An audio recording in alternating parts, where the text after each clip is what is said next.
ناظرین، حماس نے آخری گولی، آخری سانس اور خون کے آخری قطرے تک لڑنے کا اعلان کر چکے ہیں۔ جدید ترین گائیڈڈ میزائل سے اسرائیل کے ہلاکت خیز بختر بند ٹرک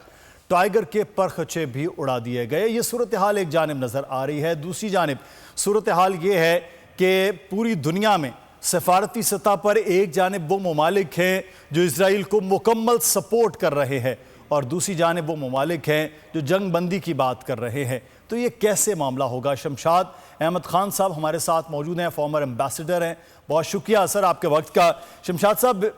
تقریباً 24 روز آپ گزر چکے ہیں فلسطین کی صورتحال، لیکن یہ جو جنگ بندی کا معاملہ ہے یہ سب سے پہلے ایسی صورتحال میں ہوتا ہے، تو جنگ بندی کے لیے جو کوئی پریشر ڈیولپ ہوتا ہے، کوئی پریشر ہونا چاہیے، وہ نظر نہیں آ رہا۔ تو کیا اب یہ سپورٹیو سمجھا جائے کہ ہر طرح سے اسرائیل جو کچھ کرے اسے کرنے دیا جائے، چاہے وہ معصوم بچے ہوں، گھر ہوں، ہاسپٹلز ہوں، چرچز ہوں، سکول ہوں، جنگ بندی کہیں نہیں ہوگی بات میں؟ دیکھیے، آپ نے موجودہ صورتحال کی پوری نقشہ کشی خود کر دی ہے کہ جنگ بندی کا تو اس وقت سوال پیدا ہوتا ہے جب مظلوم کے پاس کوئی طاقت ہو۔ مظلوم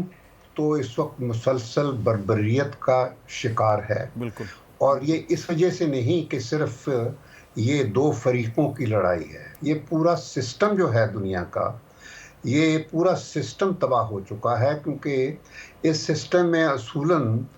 یونائٹڈ نیشنز بنائی گئی تھی دوسری جنگ عظیم کے بعد as the last best hope, اور مقصد یہی تھا کہ یہ اس قسم کی جارحیت، اس قسم کے ایگریشنز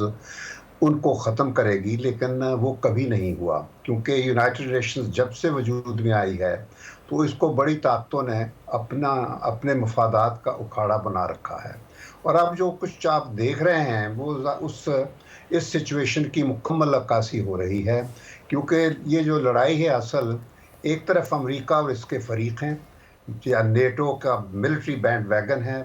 وہ ایک طرف ہے، اور دوسری طرف چین اور روس ہیں، کیونکہ ادھر امریکہ کے ساتھ برطانیہ، فرانس وہ بھی شامل ہیں۔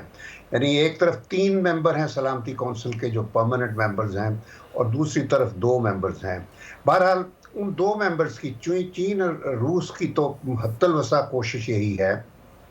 کہ یہ جنگ بندی ہو جائے، کیونکہ یہ ایک ایگریشن ہوا ہے، اور اسرائیل ہمیشہ سے ایگریشن کرتا ہے، یہ پہلی دفعہ نہیں ہوا۔ یہ اور چیز ہے کہ اس دفعہ حماس نے اسرائیل کو ایک سبق سکھا دیا ہے، اور کہ ہمیشہ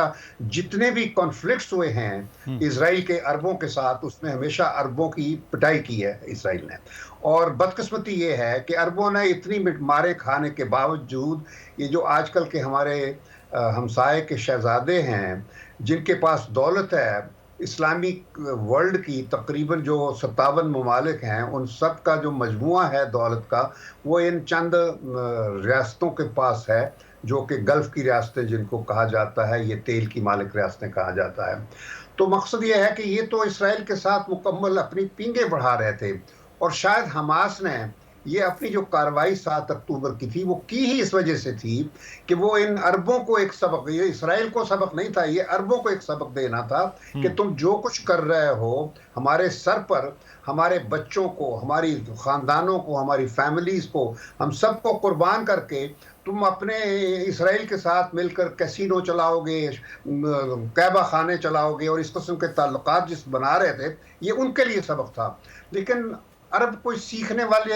قوم نہیں ہیں، یہ تو کبھی دیکھیے نا، خلافتوں کا زمانہ لے لیجئے، جس طریقے سے کس طرح پھر بعد میں دوسرے ایران آ گیا، ترکی آ گیا، انہوں نے پھر خلافتیں لے لی تھی۔ عربوں کے پاس کبھی کوئی نیشنلزم نام کی کوئی چیز نہیں ہے، انہوں نے خود بھی اپنے آپ کو بانٹا ہوا ہے، کوئی اپنے آپ کو مصری کہتا ہے، کوئی یمنی کہتا ہے، اور کوئی افریقن کہتا ہے، تو اس وجہ سے یونٹی کوئی نہیں ہے۔ یہ تو ہو گیا عربوں کی بات، لیکن میں ایک چیز اور آپ کو بتا دوں، آپ کیونکہ سولوشن کی بات کرتے ہیں، جنگ بندی کی بات کرتے ہیں، تو لڑائیوں میں یا اس قسم کی سیناریوز میں